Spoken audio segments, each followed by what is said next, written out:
श्रीमद्भागवतम स्कंद प्रथम अध्याय 5वां श्लोक संख्या 23।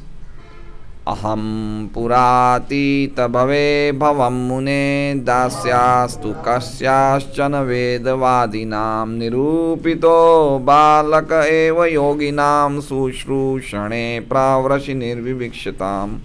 अहम मैं पुरा प्राचीन काल में, पूर्व में, अतीत भवे पूर्व कल्प में, अभवम था, मुने हे मुनि, दास्या दासी का, तू लेकिन, कस्याश्चन किसी, वेदवादी नाम वेदांत के अनुयायियों का, निरूपितः लगा हुआ, बालक बाल सेवक, एवं केवल, योगिनाम भक्तों की, शुश्रूषणे सेवा में, प्रावृषि वर्षा ऋतु के 4 मासों में, निर्विविक्षताम साथ रहते हुए। ओम अज्ञानतिमिरान्धस्य ज्ञानाञ्जनशलाकया चक्षुरुन्मिलितं येन तस्मै श्रीगुरुवे नमः। श्रीचैतन्यमनोभीष्टं स्थापितं येन भूतले स्वयं रूपकदा मह्यं ददाति स्वपदान्तिकं। वन्देऽहं श्रीगुरो श्रीयुतपदकमलं श्रीगुरून् वैष्णवांश्च श्रीरूपं सग्रजातं सहगणरघुनाथान्वितं तं सजीवम् साद्वैतं सावधूतं परिजनसहितं कृष्णचैतन्यदेवं श्रीराधाकृष्णपादान् सहगणललिता श्रीविशाखान्वितांश्च। हरे कृष्णा कृष्णा कृष्णा हरे हरे, हरे राम राम राम हरे हरे। तो कुछ लोगों तक अब कथाएं चलेगी। अभी काफ़ी समय से हम सिद्धांत की बातें सुन रहे थे, अब कुछ कथा है। ये श्रीमद् भागवतम का एक बहुत ही सुंदर एक इसमें हमें देखने को आएगा कि कुछ समय सिद्धांत के श्लोक चलते हैं, कुछ समय कथा चलती है। सिद्धांत कथा तो पढ़ने वाले की रुचि बनी रहती है, क्योंकि हमारा इतना स्टेमिना नहीं है कि हम एक साथ सिद्धांत सुनते रहें। हमें साथ में कुछ कथाएं भी चाहिए, और एक साथ कथा भी सुनेंगे तो फिर हम सेंटिमेंटल हो जाएंगे, इसलिए साथ में सिद्धांत भी चाहिए। इसलिए नारद जी इतनी देर से वेद व्यास जी को भक्ति की महिमा बता रहे थे कि भक्त का कभी पतन नहीं होता है, भक्ति हमेशा चलती रहती है, भक्ति के अलावा और कोई उपाय नहीं है भगवान को प्राप्त करने का। इतनी सारी चीज़ें बता रहे थे। और कल पिछले श्लोक में परसों हमने क्या देखा था, क्या श्लोक लिखा था वो, इदम ही पुंसस तपस श्रुतस्य वा सृष्टस्य सुक्तस्य च बुद्धि दत्तयो अविच्युतो अर्थ कविभिर्निरूपितो यदुत्तम श्लोक गुणानुवर्णनम। कि कवि भी निरूपितो, बड़े बड़े विद्वानों ने ये निश्चित कर लिया है कि भगवान का उत्तम श्लोक का गुणानुवर्णन करना ही हमारी सभी प्रकार की तपस्या, सभी प्रकार के यज्ञ, सभी प्रकार के वेदों का अध्ययन, सभी प्रकार के दान, सभी प्रकार के ज्ञान का अविनाशी फल क्या है, भगवान के गुणों का कीर्तन करना, गुणानुवर्णन करना, भगवान उत्तम श्लोक के बारे में सुनना और कीर्तन करना, ये सभी प्रकार के हमारी तपस्याओं का फल है। तो वेद व्यास जी समझ सकते हैं कि अरे भगवान का नाम संकीर्तन, भगवान का गुणों का संकीर्तन इतना अद्भुत है कि कोई व्यक्ति तपस्या कर रहा है उसका भी फल भगवान का कीर्तन करना है। ऐसा वेद व्यास जी के मन में एक बात आ सकती है कि इतनी बड़ी महिमा है भगवान का नाम संकीर्तन करने की, भगवान के गुणों का वर्णन करने की इतनी बड़ी महिमा है कि कोई व्यक्ति तपस्या कर, कोई व्यक्ति हजारों सालों से हिमालय में तपस्या कर रहा है, और एक व्यक्ति हिमालय में नहीं बैठा है, घर में बैठा हरि नाम कर रहा है। तो वो तपस्या का अंतिम उद्देश्य हरि नाम करना है, मतलब तपस्या वाले व्यक्ति को भी अंततः हरि नाम पे ही आना पड़ेगा। ये समझ में नहीं आ रहा। वेद व्यास जी के मन में ऐसी बात हो सकती है। तो नारद जी बोल रहे हैं, वेद व्यास मैं खुद के एग्जाम्पल से बताता हूँ ये बात, तब तुम समझोगे। जैसे मान लीजिए कि राजविद्या प्रभु, मैं एक दवाई, राजविद्या मुझे कुछ बीमारी है, राज विद्या प्रभु कह रहे हैं कि प्रभु जी आप ये दवाई ले लीजिए, दवाई ले लीजिए, लेकिन मुझे डाउट होता है कि दवाई से सही होगा नहीं होगा। लेकिन फिर राज विद्या प्रभु बोले प्रभु जी 4 महीने से मैं खुद पलंग पे था, इस दवाई से सही हो गया हूँ, अब तो लीजिए। तो मुझे लगेगा हाँ भाई ये खुद की स्थिति पे, खुद के जीवन में इन पे दवाई ने असर किया ना, तो अब मैं लेना चाहिए। तो उसी तरह से नारद जी क्या कहना चाहते हैं कि मैं भक्ति की जो महिमा बता रहा हूँ ये खाली फेंका फाक नहीं कर रहा हूँ, मेरे जीवन से कथा सुना रहा हूँ मैं तुम्हें। आप समझ रहे हैं कैसे इसका लिंक आया। वेद व्यास जी ये सोच सकते थे कि नारद जी इतनी भक्ति की महिमा बता रहे हैं कि हर चीज़ को छोड़ छाड़ के, धर्म, साधारण धर्म, वर्णाश्रम धर्म, सब कुछ छोड़ के भक्ति में लग जाओ, इतनी महिमा बता रहे हैं, चक्कर क्या है। तो नारद जी समझ गए। नारद जी बोले कि मैं अपने खुद के वृतांत के द्वारा तुम्हें बताऊंगा और शुरू से लेके आखिर तक बताऊंगा। मैंने बचपन से जो साधन काल से, जो मेरी बचपन से जो मेरी भक्ति हुई, या पूर्व जन्मों से मेरी क्या मेरा इतिहास था, और अंतिम समय तक जो मुझे सिद्धि प्राप्ति, मैं पूरा तुम्हें बताऊंगा, तब तुम्हें पता चलेगा भक्ति की क्या महिमा है। आप समझ रहे हैं कितना रोचक लिंक है ये। तो अब ये हम लोग उससे शुरू कर रहे हैं कि नारद जी क्या बता रहे हैं। अहम, अहम मतलब मैं, पुरातीत, पुरातीत भवे, पुरातीत भव मतलब पूर्व कल्प में, ब्रह्मा जी के पूर्व कल्प में। ब्रह्मा जी का कल्प पता है ना आपको, ब्रह्मा जी के कल्प की क्या वो है, पीरियड कितना है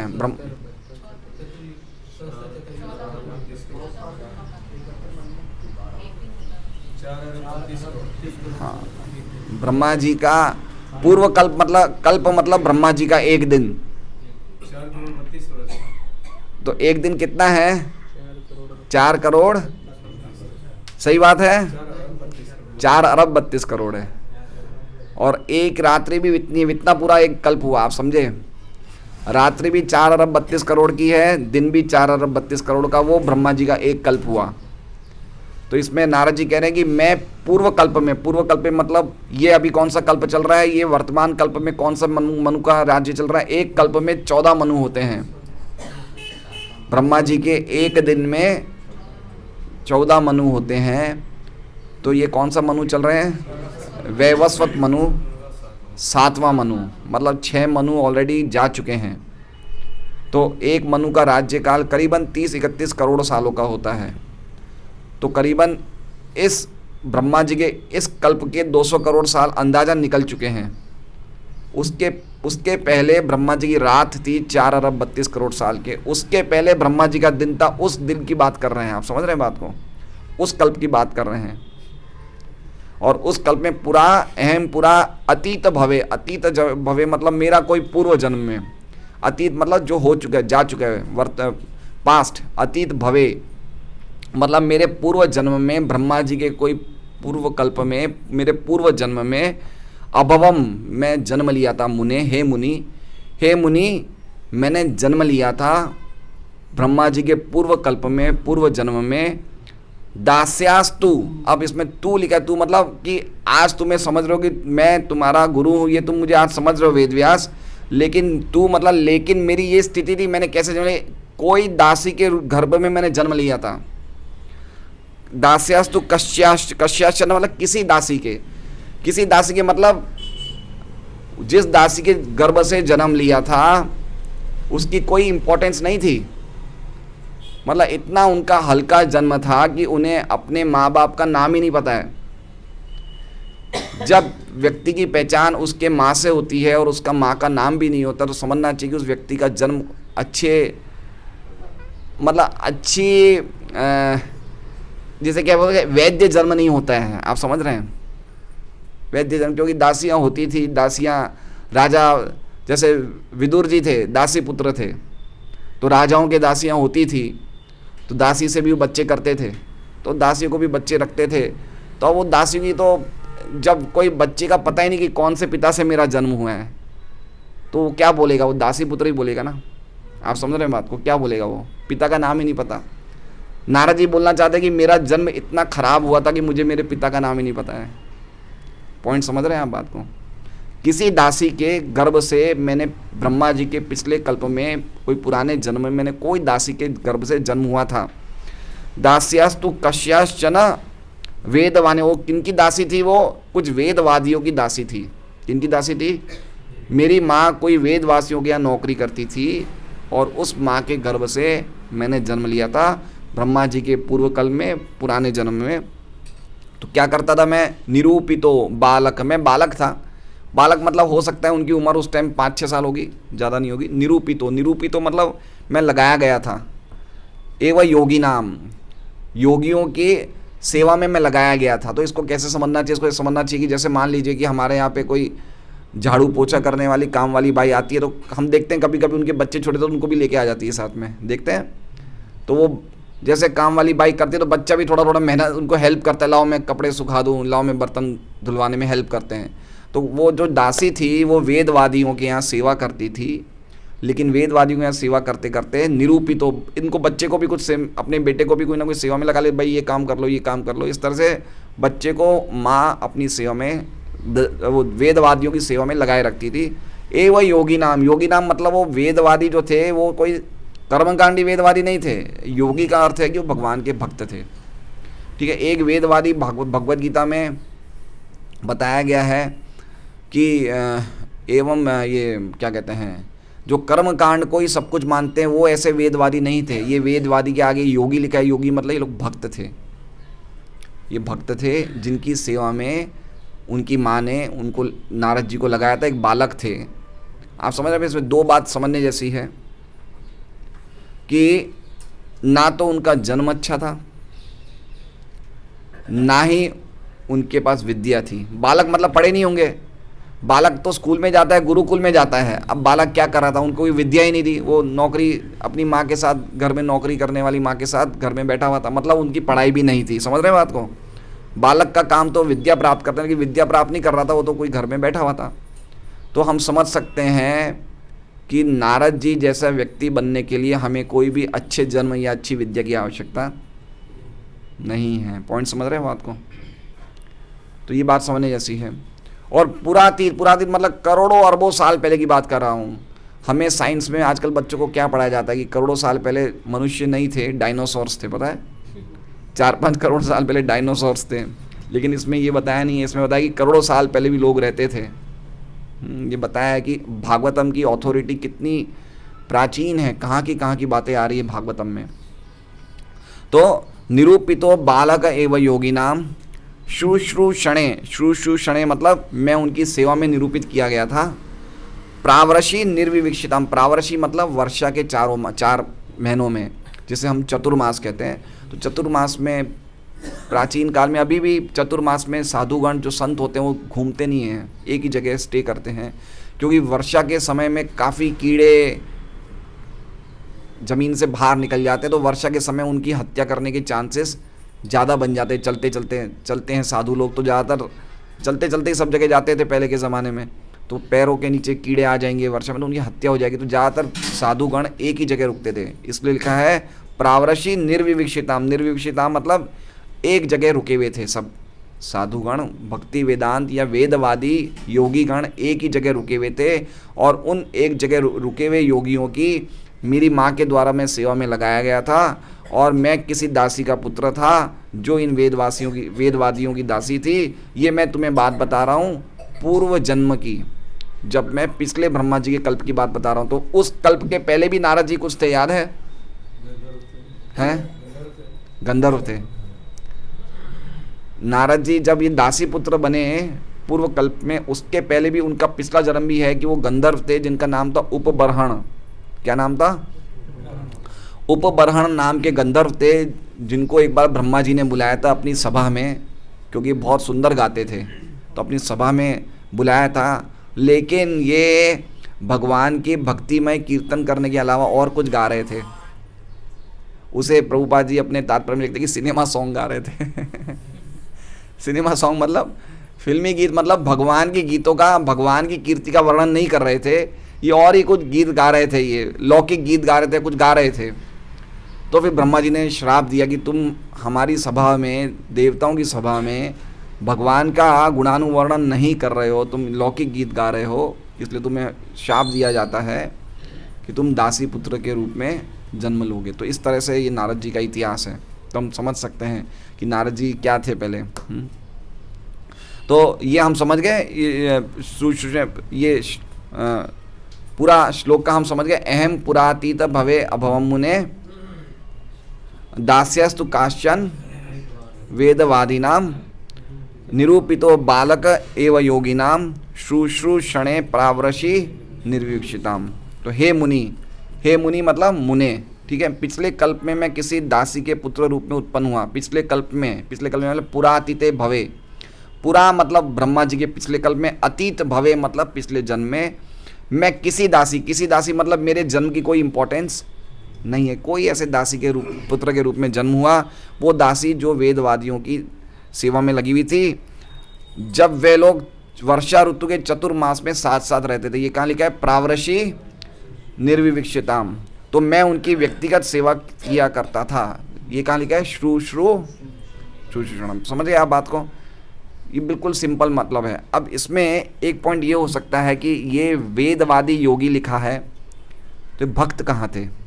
भक्तों का तो नाम लिखा नहीं कि जब ये शुद्ध भक्तों की सेवा में लगे थे। एक इनडायरेक्ट मीनिंग बताया कि वेदवादी थे, वेदवादी नाम थे, और योगी थे। तो योगी तो कोई भी हो सकते हैं, कोई भक्त भी, कोई अभक्त को भी योगी हो सकते हैं भाई। तो ऐसे कैसे स्पष्ट समझा जाए? तो विश्वनाथ चक्रवर्ती ठाकुर कहते हैं कि ये बाद में पता चलता है, तब पता चलता है, तत्रान्वहन कृष्ण कथा प्रगायताम नुगृणाश्रणवन मनोहरा तत्श्रद्धया में अनुपदम विष्णवत प्रिया श्रवसी अंग ममा भवद रुचि। ये आगे जाके नारद जी वेद व्यास जी को बोल रहे हैं कि हे व्यासदेव, वो जो वेदांती थे, मैंने सुना वो भगवान कृष्ण की कीर्तियों का गायन कर रहे थे।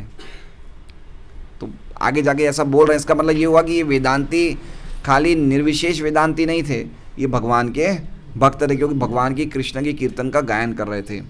और इसलिए मुझे उनकी गाना, उनका जो कथा संदेश सुनने से मुझे भगवान में रुचि हो गई। तो इसका मतलब हमें समझना चाहिए जो वेदांती और ये जो योगी नाम लिखा है, ये संबोधन कर रहा है कि ये वो सब जो थे वो सब भगवान के भक्त थे। ठीक है, तो अब हम तात्पर्य पढ़ते हैं। श्री नारद मुनि ने यहाँ पर श्री भगवान की भक्ति से सिक्त वातावरण की अद्भुतता का संक्षिप्त वर्णन किया है। सिक्त मतलब समझ रहे हैं आप? सिक्त वातावरण है, ओतप्रोत मतलब जैसे समझिए ना, हम गुलाब जामुन को चाशनी में डालते हैं तो वो बिल्कुल ओतप्रोत हो जाता है ना मीठे से। तो ऐसे भक्ति से ओतप्रोत हो गया ये वातावरण, जिसकी नारद जी अद्भुत चर्चा कर रहे हैं। ठीक है, ये समझना चाहिए। सिक्त वातावरण। वे एक अत्यंत तुच्छ माता पिता की संतान थे, बिल्कुल तुच्छ माता पिता। जैसा हमने बताया कि नारद जी की स्थिति हम देख सकते हैं, कोई जन्म का उनका कोई क्वालिफिकेशन नहीं था। ना उनके पास जन्म का क्वालिफिकेशन था, ना विद्या थी, ना धन था, कोई प्रकार का क्वालिफिकेशन नहीं था। जो आज का व्यक्ति, हर व्यक्ति चाहता है कि हमारे पे ये उपलब्धियां होनी चाहिए, है ना, वो कोई भी उपलब्धि उनके पास नहीं थी। ये हमें कितना ज़बरदस्त हमें ये आश्वासन मिलता है कि व्यक्ति चाहे भौतिक स्थिति में कितना भी ज़्यादा गिरा हुआ हो। अब गिरा हुआ मतलब उनका जन्म देखिए, उनको यही नहीं पता उनके माता पिता कौन हैं, कौन उनके बाप है, उन्हें यही नहीं पता। इससे हल्का जन्म क्या हो सकता है? इससे हल्का जन्म हो सकता है? बताइए। बिल्कुल पढ़े लिखे नहीं हैं, पैसा नहीं है, नौकरी कर रहे हैं, पैसा नहीं है। तो ऐसी स्थिति में उनका जन्म हुआ था। कितना अद्भुत! ये हमें कितना बड़ा भक्ति में एक प्रेरणा मिलती है कि हमारे पास कुछ भी नहीं होगा तो भी भगवान को हम प्रेम कर सकते हैं, भगवान की भक्ति कर सकते हैं। कितनी बड़ी प्रेरणा की बात है। कभी कभी लोग बहुत ज़्यादा उदास हो जाते हैं कि हम भौतिक जगत में हम असफल हुए तो हम भक्ति कैसे करें, या वो भक्ति में भी उदास हो जाते हैं। आप समझिए, ये देखा जाता है। जो भौतिक जगत में बार बार असफलताओं को सहन करता है या देखता है, वो थोड़ा सा भक्ति में भी मायूस हो जाता है। इसे कैसे समझा जाए? ये समझा जाए कि जब हाथी छोटा होता है तो वो कहीं चला नहीं जाए, उसके लिए उसके पैर में बेड़ियाँ लगा दी जाती हैं कि वो आगे कहीं इधर उधर नहीं चला जाए। तो वो बेड़ियाँ बहुत टाइट होती है, उससे उसको बहुत दर्द होता है। लेकिन जब वो हाथी बड़ा हो जाता है तो वो इस चक्कर में कहीं नहीं जाता कि उसके मन में डर है कि मेरे पैर में बेड़ियाँ हैं। तो उसको डर बेड़ियों से नहीं हो तो एक झटके में तोड़ सकता है, लेकिन उसके मन में वो डर बैठ गया है। आप समझे बात को? तो हमारे मन में भौतिक जगत में रहने का डर बैठ गया है। हम इस बात को मानने को तैयार नहीं कि हम भगवान के अंश हैं, ये हमारी जगह नहीं है। हमें पता है, हम सुन रहे हैं, लेकिन बार बार हमें लगता है हम इसी जगह के हैं। जैसे मान लीजिए कि एक व्यक्ति को पता चल जाए, एक अनाथ बालक को पता चल जाए कि मेरे पिता बहुत बड़े धनी हैं, मैं क्यों सड़कों पे घूम रहा हूँ, लेकिन वो इतना ज़्यादा सड़कों पे घूमने के आदी बन चुका है कि वो वहीं से बाहर नहीं निकलना चाहता है, वो अपने बाप को ढूंढना ही नहीं चाहता है। तो उसी प्रकार से हम इतने करोड़ों जन्मों से यहाँ पे रच पच गए हैं, हम इस भौतिक जगत की चाशनी में इतना ज़्यादा डूब गए हैं, सिक्त हो गए हैं कि हम लोग ये नहीं समझने को तैयार है कि कृष्ण हमारे पिता हैं, वो इतने धनवान हैं, हम उनके पास जा सकते हैं। तो ये बात हमें समझना चाहिए। वे एक अत्यंत तुच्छ माता पिता की संतान थे, वे पढ़े लिखे भी नहीं थे, क्योंकि बालकपन से ही वो तो वहाँ थे। तो भी उनकी समस्त शक्ति श्री भगवान की सेवा में संलग्न रहने के कारण वे अमर मुनि बन गए। देखिए क्या लिखा हुआ है, समस्त शक्ति उन्होंने भगवान की भक्ति में लगा दी, समस्त शक्ति। अब यहाँ पे प्रभुपाद जी कि अगर हम वास्तव में सच्चे अनुयायी हैं और अगर हम ध्यान से पढ़ेंगे प्रभुपाद जी की बुक्स, तो वो हमसे मिश्रित भक्त या कनिष्ठ भक्त बोलने के लिए नहीं चाहते हैं। वो हमसे क्या चाहते हैं, उत्तम भक्त बनना। आप समझ रहे हैं, हम हर एक को परमहंस बनाने के लिए प्रभुपाद जी ने शिक्षा दी है। प्रभुपाद जी ने कभी ऐसी शिक्षा नहीं दी कि हम कच्चे पक्के भक्त बने। क्या बनाना चाहते हैं प्रभुपाद जी? हमें हर व्यक्ति को परमहंस बनाना चाहते हैं। और परमहंस व्यक्ति तभी बन सकता है जब वो अपनी समस्त शक्ति भगवान की सेवा में लगा दे। समस्त शक्ति मतलब उसके पास जो कुछ भी है, काया मनसा वाचा। पर्टिकुलरली अगर कोई व्यक्ति 50 साल का हो जाए तो उसे लग ही जाना चाहिए कंप्लीटली 50 साल का। या फिर ये समझिए 50 साल का इसलिए बोला जाता है कि अगर उम्र 100 साल हो तो, अगर उम्र 75-80 साल हो तो उसके हिसाब से हमें आधा कर लेना चाहिए। आप समझ रहे हैं बात को? इसका लाइव एग्जाम्पल है राजा प्राचीन भरी चौथे स्कंद में। राजा प्राचीन भरी बहुत बड़े राजा थे जो बहुत यज्ञ करते थे, कर्मकांडी यज्ञ, लेकिन नारद जी की शिक्षा से उनका हृदय बदल गया। उनके बच्चे की अभी शादी भी नहीं हुई थी, कोई राजपाट संभालने वाला भी नहीं था, उनके बच्चे थे 10 प्रचेता। वो समुद्र के नीचे तपस्या कर रहे थे, लेकिन फिर भी राजा प्राचीन भरी का इतना ज़बरदस्त वैराग्य नारद जी ने जागृत कर दिया कि वो उसी टाइम छोड़ के चले गए राज्य, और अपने मंत्री को समझा दिया कि मेरे 10 बच्चे आएंगे तो उनको संभला देना। ये स्टोरी है 10 थे, उन्होंने 10,000 साल तपस्या करी थी समुद्र के नीचे, 10 प्रचेता।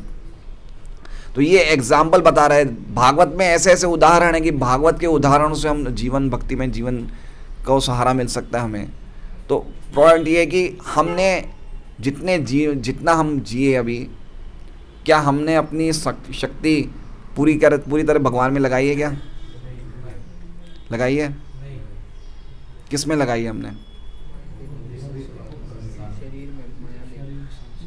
हमने उन चीज़ों में लगाई है वो जो चीज़ें हमेशा रहने वाली नहीं हैं। देखिए हमारे बच्चों की शादी होती है, हम ऐसे पागल हो जाते हैं, अरे रीडिंग मत करो, जप मत करो, सत्संग में नहीं जाओ तो चलेगा, पहले एक बार ये कर लो ना, सत्संग तो जीवन भर करना ही है ना, कर लो अभी। मतलब हम भौतिक जगत के कार्यों में इतने ज़्यादा रचपच जाते हैं, तो हमारी समस्त शक्ति कहाँ लग रही है?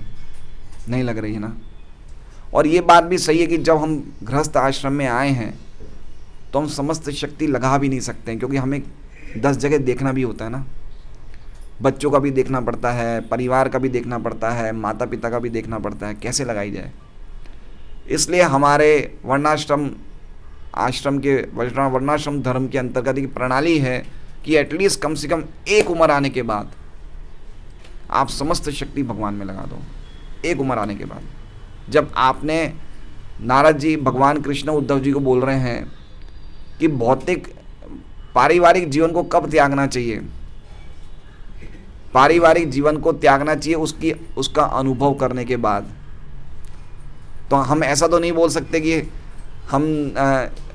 हमने अभी तक लड्डू नहीं खाया। लड्डू तो सबने खा ही लिया है, शादी का लड्डू तो सबने खा ही लिया है, सब अनुभव हो गए ना।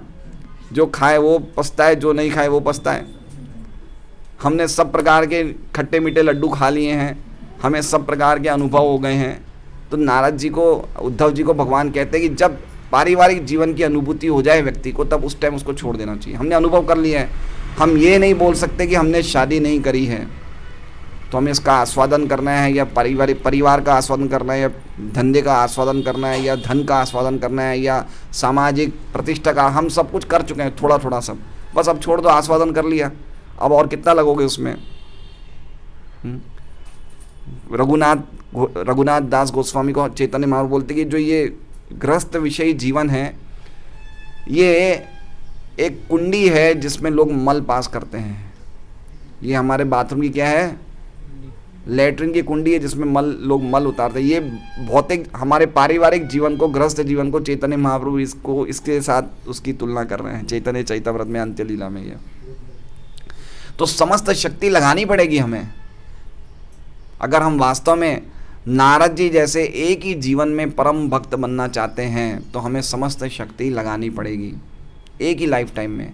और हमें ये भी समझना चाहिए कि हमारे पास ज़्यादा समय नहीं बचा है, नहीं बचा है हमारे पास। अभी हम बड़े खुश दिख रहे हैं, हल्की सी एक बीमारी आ जाएगी ना, तब पता चलेगा क्या मुश्किल होता है भक्ति करने में। रामाचार्य प्रभु से पूछिए, 1 महीने से हाथ पे पट्टा लगाए हैं। कमला माता जी समस्या आ रही है, उनको दुख हो रहा है थोड़ा, कितनी तकलीफ आ रही होगी। जप करने में राइट हैंड पे लगाए, जप लेफ्ट हैंड से करते हैं, कितना समस्या है। स्नान करने में, सुबह अपने सब मंगल आरती करने में, या जो भी वो कर रहे हैं, कितनी समस्या है। ये एक एग्जाम्पल बता रहा हूँ मैं आपको। ये तो उनको चलो एक्सीडेंट हुआ, लेकिन एक्सीडेंट नहीं भी होगा तो भी ऐसे ऐसे रोग आ जाएंगे समय आने पे कि आपको लगेगा कि भाई अभी हम भक्ति में गंभीर नहीं है, लेकिन जब हमारे पास कोई रोग आएगा तब हमें पता चलेगा कि हमने उस समय भक्ति क्यों नहीं करी थी। तब हमें बड़ा दुख होगा कि हम कितने गंभीर क्यों नहीं थे, हमने क्यों मौज मस्ती में जीवन बिता दिया। अभी हमें अनुभूति नहीं हो रही है, इसलिए भगवान बार बार रोग के रूप में, बीमारी के रूप में नोटिस भेज रहे हैं, अब तो जागो, अब तो जागो हैं। इसलिए पॉइंट ये है कि हमें समस्त शक्ति अगर हम लगाएंगे तो हम श्री भगवान की सेवा में संलग्न रहने के कारण नारद जी ने समस्त शक्ति लगाई और वो अमर मुनि बन गए। ऐसी होती है भक्ति में सेवा की शक्ति। सारे जीव भगवान की तटस्थ शक्ति है, अतएव उनकी सार्थकता भगवान की दिव्य प्रेम भक्ति करने में है। आप समझ रहे हैं, मैंने जैसे बताया कि जब जीव को पता चल जाता है हम भगवान के अंश हैं, हम भगवान की शक्ति है, तो उसको प्रयास करना चाहिए उन्हें प्राप्त करने के लिए। जैसे हमने कहा कि एक गरीब बालक को, अनाथ बालक को पता चल जाता है मेरे पिता इतने धनी व्यक्ति है, वो यहाँ रहते हैं, तो मैं हर प्रयास करना चाहिए कि मैं कैसे उनके पास जाऊँ, ना कि हमारी पुरानी खराब स्थिति पे रोते रहना। तो हमारी वर्तमान खराब स्थिति में मायूस होने के बजाय हमें हर प्रकार से प्रयास करना चाहिए कि हम भगवान के पास या भगवान की शुद्ध भक्ति को कैसे प्राप्त करें। ये बहुत इम्पोर्टेंट है। जब वो ऐसा नहीं हो पाता है तो मनुष्य की वो स्थिति माया कहलाती है। अतएव जो ही मनुष्य अपनी पूरी शक्ति को इंद्रिय भोग में लगाने के बजाय भगवान की सेवा में लगाता है तो माया का भ्रम तुरंत दूर हो जाता है। आप समझे, मैंने एक एग्जाम्पल दिया था कुछ समय पहले कि अगर हम भगवान की सेवा नहीं करेंगे तो हमें कोई ना कोई परिवारजनों की सेवा में लगे रहना पड़ेगा, और वो परिवारजनों के गुण भगवान के गुण जैसे हमें लगना ही पड़ेगा। माया मतलब माँ मतलब नहीं, या मतलब है। हम करेंगे सेवा लेकिन हमें लगेगा हम सेवा नहीं कर रहे हैं। हम परिवार वालों की क्या कर रहे हैं, सेवा कर रहे हैं। जैसे हम मान लीजिए नरपत जी की दुकान है स्टेशनरी की, कोई बोलते लाओ फुट रूलर लाओ, उनको लाना पड़ता है ना। कर रहे हैं क्या है, सेवा कर रहे हैं ना। हर एक व्यक्ति, कोई भी व्यक्ति ये नहीं कह सकता मैं सेवा कर रहा हूँ। अभी मान लीजिए कि आप यहाँ सत्संग में नहीं आ रहे हैं, बोले आज मैं सत्संग में नहीं जाऊँगा, मैं घर पे ही रहूँगा। अब घर पे बच्चे नींद से उठे, बोले मम्मी दूध दे दो, अब दूध कर रही है नहीं कर रही है। वो सत्संग में नहीं आएगी तो रसोई में दूध गर्म करेगी बच्चों के लिए, कर रही है सेवा। लेकिन जो बच्चों के लिए दूध गर्म कर रही है वो बच्चे क्या भगवान जैसे प्योर हैं या भगवान के शुद्ध भक्तों जैसे प्योर हैं? नहीं है ना। तो हम क्यों नहीं फिर भगवान की सेवा करें? हम उनकी सेवा क्यों नहीं करें जो परम पवित्र हैं? हम उनकी सेवा में क्यों लगे हुए हैं जो प्रकृति के 3 गुणों से दूषित हैं? इसलिए हम कर रहे हैं सेवा, लेकिन हमें क्या लग रहा है, हम मालिक हैं। ये क्या है, ये है माया। तो भगवान की सेवा करने से माया का भ्रम तुरंत दूर हो जाता है। श्री नारद मुनि के पूर्व जन्म के निजी उदाहरण से स्पष्ट है कि भगवान की सेवा उनके प्रामाणिक सेवाओं की सेवा से प्रारंभ होती है। अब कितनी अद्भुत बात लिखी है। नारद जी ने भगवान की सेवा नहीं की थी, नारद जी ने उन भक्तों की सेवा करी थी। उन्होंने भगवान की सेवा करी थी क्या? उनको तो पता ही नहीं भगवान कौन है, बालक थे, भक्तों की सेवा करी थी उन्होंने। अब जैसे ये मान लो ये पूजा आती है, टीका आता है, अब ये पुरुषगारी कर रहे हैं, कुछ पुरुषगारी कर रहे हैं ये भक्तों को, तो इनको तो पता ही नहीं हम क्या कर रहे हैं, लेकिन ये करने से इनको अज्ञात सुकृति मिल रही है, इनकी अनजाने में किया गई सुकृति मिल रही है जो इनको अत्यंत बड़ा लाभ देंगे। तो नारद जी ने तो सोचा ही नहीं था कि मैं भगवान की सेवा करूं, उनको बालक को क्या पता भगवान कौन है, लेकिन उन्होंने क्या किया, खाली भक्तों की सेवा करी। तो भक्तों की सेवा कैसे होती है? शुद्ध भक्तों की सेवा कैसे होती है? कैसे करें भक्तों की सेवा? सबसे इंपॉर्टेंट बात है, जब वो कुछ बोले तो ध्यान से सुनना। सबसे बड़ी सेवा ये है, इससे बढ़कर सेवा कोई नहीं है। इसे बोलते हैं प्रसंग और परिचर्या। प्रसंग मतलब जब भी कोई शुद्ध भक्त कुछ बोले या कथा बोल रहे हैं या कुछ भी बोले तब ध्यान से सुनना चाहिए। और परिचर्या मतलब जब अवसर मिले तो उनकी सेवा करनी चाहिए। भाई वो कह रहे हैं मुझे यहाँ छोड़ दो, छोड़ दिया, उनके कुछ कपड़े धोने हैं, उनको कुछ प्रसाद खिलाना है, लेकिन सबसे इम्पॉर्टेंट है वो क्या बोल रहे हैं उसे ध्यान से सुनना। इससे बढ़कर इम्पॉर्टेंट उनको और क्या चाहिए, भक्तों को और क्या चाहिए? शुद्ध भक्तों को जब भगवान की कथा कोई बोलता है, कोई ध्यान से सुन रहा है, उनको बड़ी प्रसन्नता होती है, वो ऐसी कृपा दे देते हैं। देखिए भक्तों की कृपा कोई हमारे बहुत बड़े विद्वत्ता पे आधारित नहीं है। जैसे मान लीजिए मैं बहुत बड़ा तपस्वी हूँ या बहुत धनी हूँ और मैं कोई शुद्ध भक्त को अपने घर पे बुलाऊं और बोले आप मेरे पे कृपा कर दो, जरूरी नहीं हो कृपा करेंगे। मेरे तपस्या पे या मेरे धन के बल पे भक्त कृपा नहीं करते। भक्त तो अहेतु की किसी पे ही कृपा कर लेते हैं। जब वो देखते कोई व्यक्ति सुन रहा है तो खुश हो जाते हैं वो उस व्यक्ति पे। तो भक्तों की शुद्ध भक्तों की सेवा, प्रसंग और परिचर्या, जब वो कुछ बोले तो ध्यान से सुनना है और उनका कोई सेवा में, उनके सेवा में लग जाना है, बस ये सबसे बड़ी सेवा है। इसलिए हम प्रभुपाद जी की सेवा कैसे कर रहे हैं? प्रभुपाद जी को बहुत पसंद है पुस्तक वितरण करना, हरि कीर्तन, नाम संकीर्तन करना, हम वो कर रहे हैं, और उनकी पुस्तक पढ़ना, शुद्ध भक्त बनना तो हम कर रहे हैं। तो इस तरह से हम शुद्ध भक्तों की सेवा कर सकते हैं। बहुत इंपॉर्टेंट बात है। हम जब तक शुद्ध भक्तों की सेवा नहीं करेंगे तब तक हम भक्ति के रहस्य को नहीं समझ सकते हैं। श्री भगवान की सेवा उनके प्रामाणिक सेवकों की सेवा से ही प्रारंभ होती है। श्री भगवान कहते हैं कि मेरे दासों की सेवा मेरी निजी सेवा से बढ़कर है, मद भक्त पूज्या बीतिका। स्पष्ट भगवान कह रहे हैं कि मेरी सेवा से बढ़कर मेरे दासों की सेवा है। जब रघुनाथ दास गोस्वामी आते हैं जगन्नाथपुरी में चैतन्य महाप्रभु के पास, तो चैतन्य महाप्रभु क्या बोलते हैं?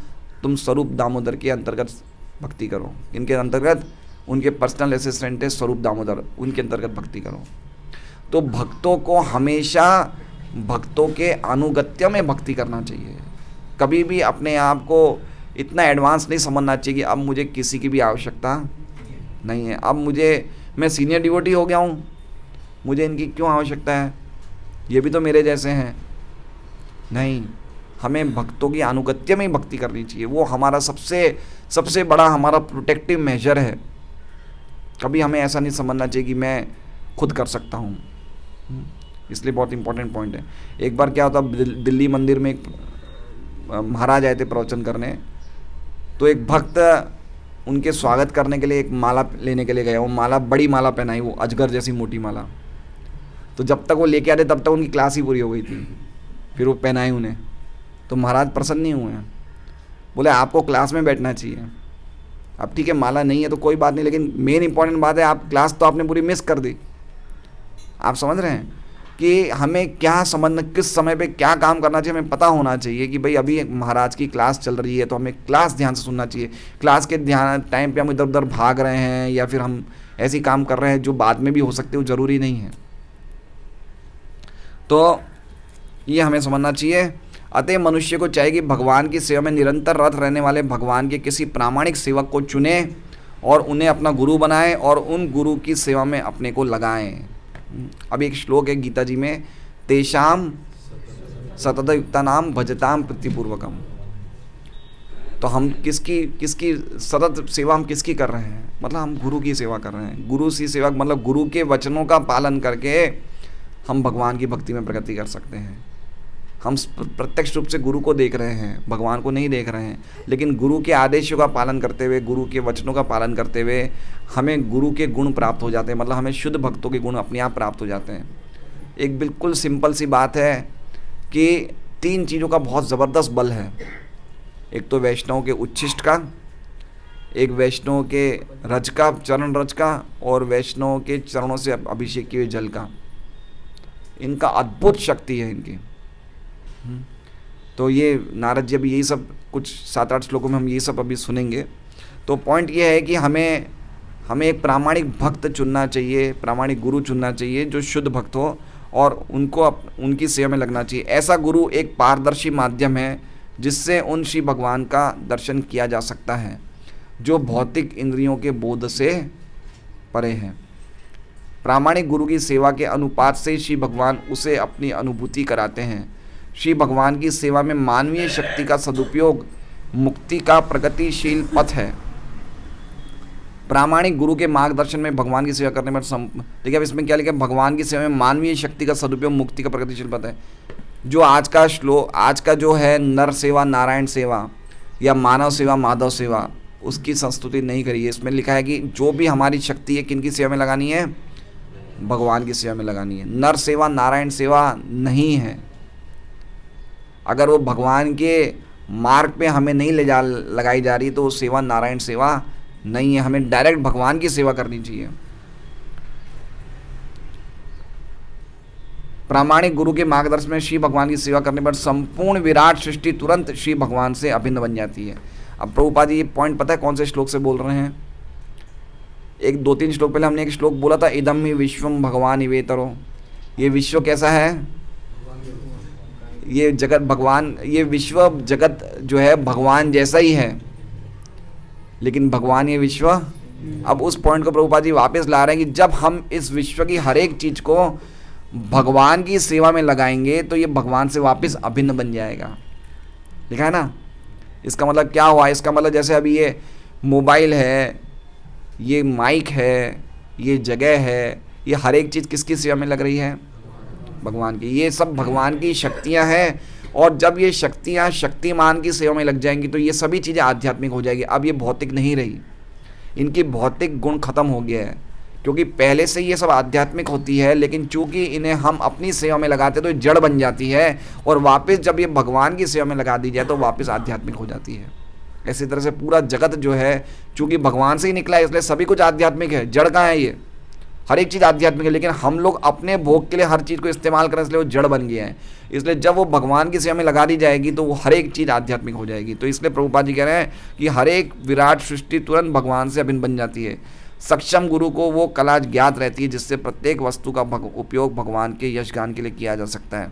देखिए इसमें लिखा है सक्षम गुरु, मतलब गुरु जानते हैं अपने शिष्य को कैसे भगवान की सेवा में लगाना चाहिए, उनकी क्या क्वालिटीज़ है, उनको कैसे भगवान की सेवा में लगाया जाए। एक सक्षम गुरु इस बात को जानते हैं, इसलिए उनके मार्गदर्शन में भक्ति करना सर्वश्रेष्ठ है।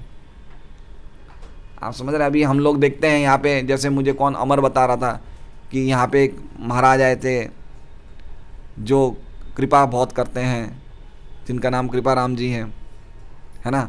तो वो आखिरी दिन सबको दीक्षा देते हैं, 300 रुपये लेते हैं। अमर ने बोले, अमर भी उनसे दीक्षा ले चुका है। बोले प्रभु जी बहुत सालों पहले हमारे आए थे तो हम लोगों ने सबने दीक्षा ली थी। मैंने बोला रुपये लगे थे? बोले हाँ 300 रुपये लगे थे। तो मैंने बोला अब तो चार्ज बढ़ गए होंगे। बोले अब पता नहीं, बहुत सालों पुरानी बात बता रहा हूँ। तो गुरु ने दीक्षा ली, 300 रुपये दे दिए, कुछ संबंध वंबंध स्थापित हो गया। अभी गुरु कहाँ है, शिष्य कहाँ है, कोई लेना देना नहीं है, कोई मार्गदर्शन नहीं है। हमारा सिस्टम देखिए आप, हर एक भक्त जो है के ऊपर एक सीनियर डिवोटी है, उनके ऊपर उससे सीनियर डिवोटी है, उनके ऊपर गुरु हैं। क्या परंपरा चली आ रही है। देखिए ये जो सिस्टम है, ये जो यूनिक सिस्टम है कहीं नहीं है। यद्यपि अभी और भी प्रामाणिक संप्रदाय है, लेकिन मुझे नहीं लगता शायद उनमें भी इतना स्ट्रिक्टली फॉलो होता होगा। जैसे आप मलुकपीठ का जानते हैं, वो भी एक प्रामाणिक संप्रदाय है, रामानुचार्य से है मलुकपीठ। हाँ तो रामानंद भी रामानुचार्य से निकली है, मतलब प्रामाणिक संप्रदाय है। लेकिन इतना सिस्टम मुझे नहीं लगता उनके भी होगा कि इतना प्रॉपर सिस्टम है कि एक भक्त दूसरे भक्तों को गाइड कर रहा है, फिर वो भक्त किसी और भक्त से गाइडेंस ले रहा है, फिर वो गुरु से गाइडेंस ले रहे हैं, फिर वो प्रभुपाद जी के संपर्क में हैं। कितना अद्भुत सिस्टम है ये।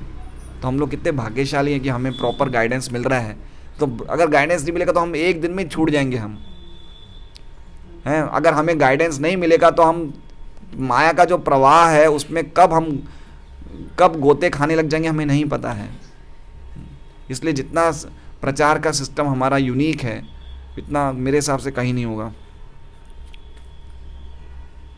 अतः गुरु के मार्गदर्शन से श्री भगवान की सेवा की दिव्य कृपा से संपूर्ण जगत को वैकुंठ धाम में परिणित किया जा सकता है। तो संपूर्ण जगत को वैकुंठ धाम मतलब हर व्यक्ति, वैकुंठ मतलब वैकुंठ का अर्थ क्या हो गया है कि कोई भी व्यक्ति किसी से द्वेष नहीं कर रहा है, हर एक व्यक्ति भगवान की सेवा में लगे हुए हैं। तो इस जगत में भी ऐसा माहौल, प्रभुपाद जी का सपना है कि ऐसा माहौल बन सकता है अगर हर व्यक्ति भक्ति करने का प्रयास करेगा प्रामाणिक गुरु के मार्गदर्शन में, तो जगत वापस वैकुंठ बन जाएगा। इसलिए गुरु की इम्पोर्टेंस बताइए। एक बार एक शिष्य ने प्रभुपाद जी से पूछा कि मैं कृष्ण से द्वेष करता हूँ, ये मेरी भावना कैसे दूर हो। बोले तुम कृष्ण से द्वेष करते हो बात के, तुम पहले अपने गुरु से द्वेष करते हो। गुरु से द्वेष मत करो। गुरु से द्वेष मतलब गुरु को हम अपने जैसा सामान्य व्यक्ति समझते हैं, ये भी द्वेष है। उनको एक सामान्य नर समझते हैं, वो भी एक द्वेष है। उनकी सेवा भगवान की सेवा की तरह करनी चाहिए। ये बात समझ जाने के लिए इस बात को समझाया जाता है कि कितना इम्पोर्टेंट है कि हम एक शुद्ध भक्त के मार्गदर्शन में भक्ति करें। नारद जी जैसा व्यक्ति, और ध्यानपूर्वक इसमें लिखा हुआ है, विश्वामित्र चक्रवर्ती ध्यानपूर्वक सुनता था मैं। वो जो बोलते थे मैं कैसे सुनता था? ध्यानपूर्वक। तो मैं ध्यानपूर्वक सुनना चाहिए, बहुत ध्यान से सुनना चाहिए। भगवान की एक एक वाणी जो शुद्ध भक्त के मुख से निकली है हमें ध्यानपूर्वक सुनना चाहिए, और ऐसी भावना सुनना चाहिए कि हम सुनने के द्वारा गुरु की सेवा कर रहे हैं। इस भावना से सुनना चाहिए, बिल्कुल विनम्र भाव से हम एक एक वाणी सुन रहे हैं, एक एक शब्द सुन रहे हैं, उसके द्वारा हम गुरु की सेवा कर रहे हैं। इस भावना से जब हम सुनेंगे तो गुरु प्रसन्न होंगे। और सुनने के बाद क्या करना है? उसको आत्मसात करना है। देखिए 3 प्रकार का श्रवण होता है। एक इस कान से सुना, इस कान से प्रसाद खा के 1 2 1 2 का 4 हो गए। दूसरा क्या हुआ? कान से सुना और मुंह से निकाले, प्रभु जी बहुत अच्छा लेक्चर था, बहुत अच्छा लेक्चर, मुंह से निकाले। और तीसरा क्या है? कान से सुन के जीवन में आत्मसात किया। तो हमारा श्रवण कहना होना चाहिए कि अगर हमने सुना है तो उसके अनुसार जीवन जीना चाहिए, वो असली श्रवण है। प्रभुपाद जी ने सुना, उनके गुरुजी ने कहा कि आप विदेश जाइए 1922 में, तो प्रभुपाद जी तुरंत नहीं कर पाए, लेकिन वो बात उनके हृदय में हमेशा बनी रही कि मुझे एक ना एक दिन जाना है, मेरे गुरु ने कहा है मुझे एक ना एक दिन जाना है। तो वो सबसे बड़ा आदर है गुरु का कि अगर वो कुछ बोलते हैं उस बात को ख़त्म नहीं कर देना चाहिए, उसको हृदय में रखना चाहिए। हो सकता है हम तुरंत नहीं कर पाए, लेकिन उसे हमें करना है, ये भावना होनी चाहिए। और अगर हम तुरंत उस बात को ख़त्म कर दे तो फिर वो तो बहुत बड़ा गुरु और अवज्ञा हो जाती है। हरे कृष्णा। तो बहुत ही अद्भुत। अब नारद जी कुछ मेरे हिसाब से 8 श्लोक तक अपना पूरा पूर्व जन्म का सब बताएंगे, कैसे वो भक्तों के संपर्क में उन्होंने कैसे भक्ति में प्रगति करी, वो सब बताएंगे। हरे कृष्णा।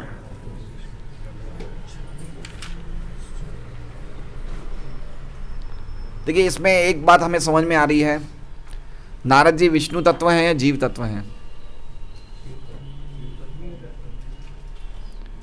नारद जी विष्णु तत्व है, जीव तत्व हैं? सब लोग नहीं बोल रहे हैं?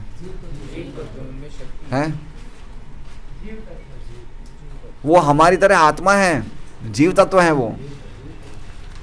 तो वो इस जगह ऐसी स्थान को प्राप्त कर सकते तो हम क्यों नहीं? मन में बात आनी चाहिए नहीं आनी चाहिए कि वो आत्मा है, वो भगवान नहीं है, वो भी भगवान के अंश हैं। यद्यपि उन्हें भगवान ने बाद में भक्ति की शक्ति दी, प्रदान करी, लेकिन शुरुआत में तो उन्होंने जो प्रगति करी तो आत्मा के लेवल से ही करी ना उन्होंने। तो भगवान ने बाद में उनको ऐसे आशीर्वाद दिए कि तुम पूरे जगत में, तुम्हारा शरीर कभी खत्म नहीं होगा, पूरे जगत में विचरण कर सकते हो, आध्यात्मिक और वैकुंठ जगत में, दोनों में, भौतिक जगत में। लेकिन शुरू में तो उन्होंने जो प्रगति करी वो तो उसी हिसाब से करी जैसे एक साधारण व्यक्ति करता है। तो हमारे में नारद जी की साधारण स्थिति में तो कोई फर्क है नहीं है? क्या है? क्या वो भी आत्मा है? तो हमें समझ सकते हैं नारद जी के एग्जाम्पल से। वो अपना पूरा वृत्तांत इसलिए वेद व्यास जी को बता रहे हैं कि भक्तों के संग में भगवान के बारे में श्रवण करना, कीर्तन करना कितना इम्पोर्टेंट है, और वही असली चीज़ है, ये बताने के लिए पूरा वृत्तांत सुना रहे हैं। हरे कृष्णा।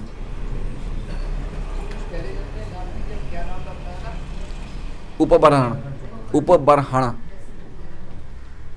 इसमें प्रभु जी एक लाइन ये भी तो बहुत सुंदर आई है कि प्रामाणिक गुरु की सेवा के अनुपात से ही भगवान उसे अपनी अनुभूति कराते हैं। हाँ, वो रेशियो नहीं, बस रेशियो, हमारा जितना सरेंडर है, हमारा जितनी शरणागति है गुरु के प्रति, उतनी शरणागति में, उतने परसेंटेज में भगवान की हम अनुभूति कर सकते हैं।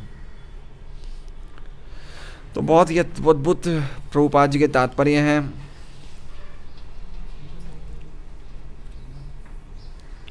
एक्चुअली में ये समझना चाहिए इन सब बातों से कि हमें भौतिक जगत में हमें जो मनुष्य शरीर मिला है इस भारतवर्ष में, इसकी कितनी इम्पोर्टेंस है।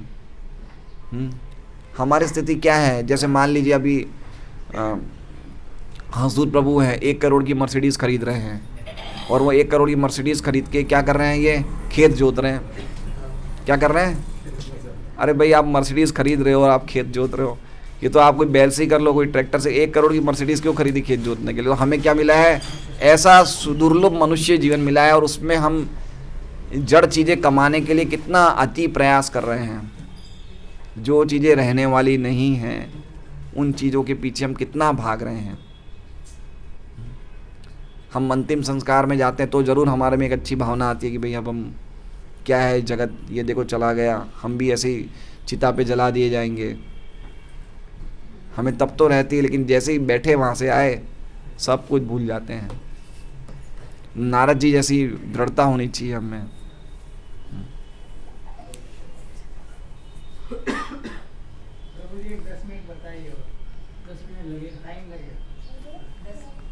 प्रसाद में कहीं और से आ रहा है। ठीक है, तो पॉइंट यही है कहने का कि हमें गंभीर होना चाहिए और कुछ समय के बाद हमें छोड़ देना चाहिए। देखिए मेरी बात समझिए, रामानंद राय और चैतन्य महाप्रभु का उदाहरण है। तो रामानंद राय चैतन्य महाप्रभु मिलते हैं दक्षिण भारत में, और रामानंद राय जब पता, दोनों तो एक तरह से पार्षद ही है, चैतन्य महाप्रभु के पार्षद ही रामानंद राय। तो रामानंद राय बोलते हैं प्रभु आप कुछ दिन और यहाँ रुको, 10 दिन और रुको और हमें कृष्ण कथा सुनाओ। तो चैतन्य महाप्रभु बोलते हैं नहीं, तुम अपना काम छोड़ के मेरे पास आ जाओ, मैं यहाँ नहीं रुकूंगा, तुम मेरे पास आओ। तो रामानंद राय गवर्नर थे, राजा प्रताप रुद्र के राज्य में गवर्नर थे दक्षिण भारत के। उन्होंने सब काम छोड़ के कहाँ गए? चैतन्य महाप्रभु के पास। तो पॉइंट ये है कि एक उम्र आने के बाद हमें गंभीरता से लगना ही पड़ेगा। आप मेरी बात, ये मेरी बात नहीं है, ये शास्त्रों की बात है, हमारे आचार्य की बात है। आप मानो आपकी इच्छा है, नहीं मानो आपकी इच्छा है, लेकिन ये हमें खुद अनुभूति होगी इस बात की जब हम लगेंगे। एटलीस्ट कम से कम हम देख रहे हैं कुछ ना कुछ उम्र हमारी जा रही है, तो हमें कितना गंभीर होना चाहिए।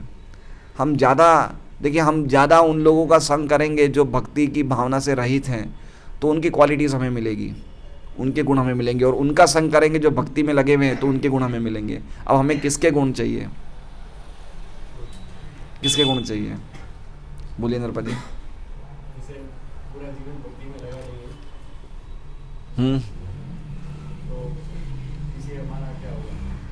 हैं? हाँ, देखिए मेरी बात सुनिए। कौन से आचार्य थे? रामानुजाचार्य।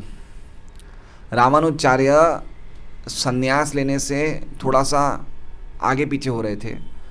तो कुछ कहानी ऐसी है कि उन्होंने दीवार पे एक छिपकली को देखा। छोटा सा छिपकली का बच्चा था जो तुरंत जन्म लेता है, और जन्म लेते ही वो छिपकली के बच्चे ने जन्म लेते ही तुरंत एक पास में एक मच्छर था, उसको मुंह खोल के मुंह में ले लिया छिपकली के बच्चे ने। तो रामानुजाचार्य ने कहा, सोचा कि इसके जन्म होते ही भगवान ने इसके खाने पीने की व्यवस्था कर दी है। देखिए, तो रामानुजाचार्य को वो बात, देखिए जो बड़े बड़े आचार्य होते हैं ना, वो ऐसे एग्जाम्पलों से समझ जाते हैं। तो रामानुचार्य ने वो बात ग्रहण कर ली कि अगर मैं संन्यास ले रहा हूँ तो मेरे परिवार को कौन, भगवान ही पोषण करेंगे। तो अच्छा, आप ये सोचते हैं या हम ये सोचते हैं कि पीछे हमारे बच्चों का क्या होगा, तो वो बच्चे तो कितने जन्मों से चले आ रहे हैं, तो आप कितने सालों से उनका पालन पोषण कर रहे हैं, कितने सालों से कर रहे हैं, हम कितने सालों से कर रहे हैं, 25-30 सालों से।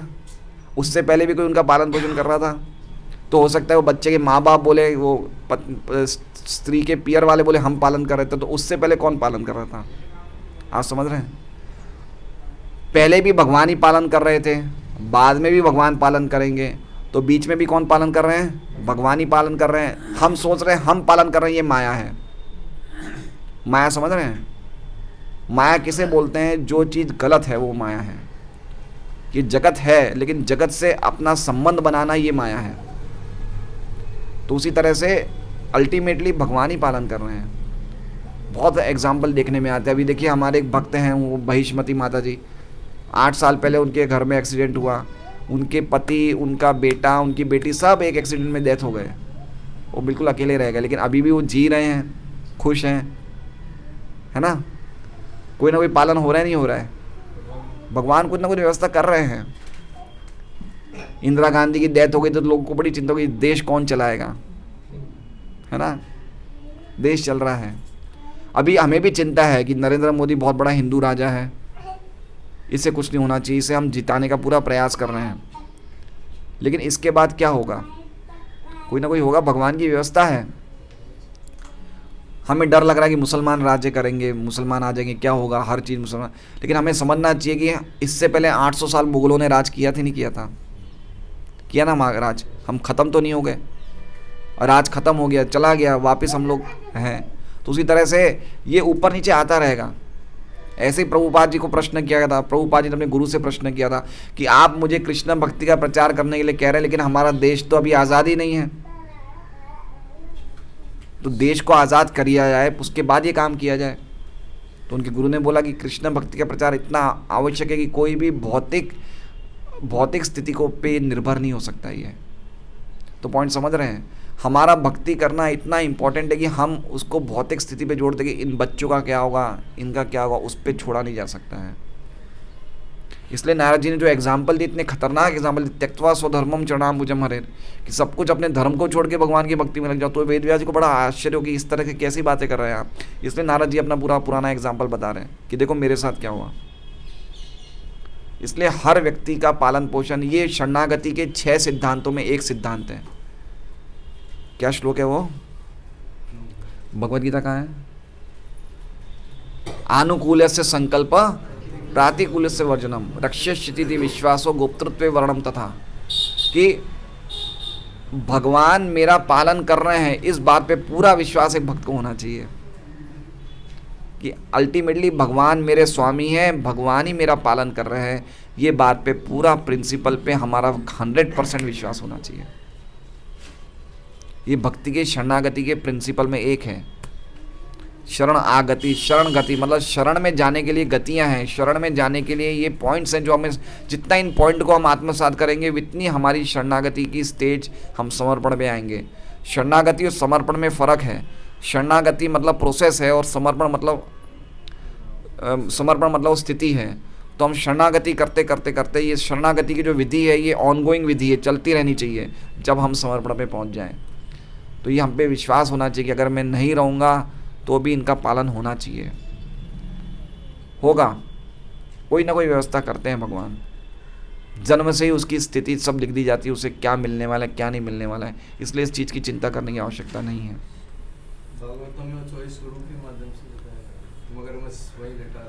हाँ, अजगर वहीं लेटा रहता है, फिर भी उसे भोजन मिल जाता है।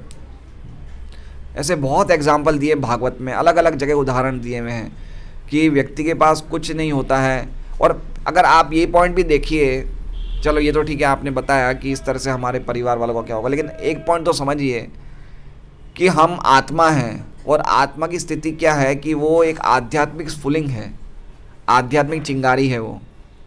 तो उसको क्या चाहिए, कितना चाहिए बताइए, उसको कितना चाहिए। कितना चाहिए? प्रभुपाद जी उपदेशामृत में एग्जाम्पल देते हैं कि एक चिड़िया के आगे अगर अनाज का बोरा रख दिया जाए तो क्या करेगी? वो दो दाने लेके खा के चली जाएगी। ठीक है, कबूतर खाएगा, 3-4 दाने लेके कबूतर चला जाएगा, लेकिन मनुष्य क्या करेगा? पूरी बोरी उठा लेगा। तो हमारा पॉइंट ये है, प्रभुपाद जी कह रहे हैं, ईशोपनिषद का श्लोक है, ईशावास्यम इदम सर्वम यत्किंचित जगत्या जगत तेन तक्तेन भुंजिदम मा कृत कस्य सिद्धनम, कि भगवान ने हर एक को कुछ ना कुछ एलोकेशन दिया हुआ है, लेकिन हम दूसरे के एलोकेशन पे हाथ मारते हैं, वो गड़बड़ है। हमें अपने पेट को भरने के लिए सबके लिए कुछ ना कुछ व्यवस्था भगवान ने दी है, लेकिन हमें चिंता क्या होती है कि हम ज़्यादा ले लें, ज़्यादा लेके किसे मेंटेन करें, वो हमारी प्रॉब्लम है। तो ऐसे बहुत से उदाहरण हैं भगवान। और गीता जी में निराशीर यत् चित्तात्मा तक्त सर्व परिग्रह शारीरम केवलम कर्म कुर्वन् नाप्नोति किल्बिषम्, जो खाली शरीर को रखने के लिए कर्म करता है वो कोई भी प्रकार के पाप को प्राप्त नहीं करता है। हम तो अति प्रयास कर रहे हैं,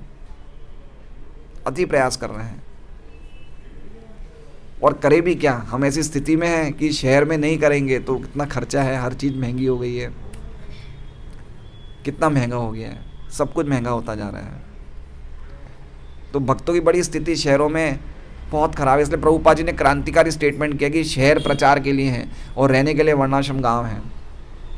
आप वर्णाश्रम कम्युनिटी में रहिए, फार्म कम्युनिटी में, भक्तों के बीच में, और प्रचार करने के लिए शहर में रहिए। तो अभी हम लोग रहने के लिए शहर में रहते हैं और 2 दिन घूमने के लिए वर्णाश्रम में चले जाते हैं कि चलो बहुत थक गए हैं, एक दिन ज़रा पिकनिक पे चले जाए नंदग्राम। ऐसे नहीं है, हमें रहना वहाँ चाहिए और प्रचार करने के लिए यहाँ आना चाहिए।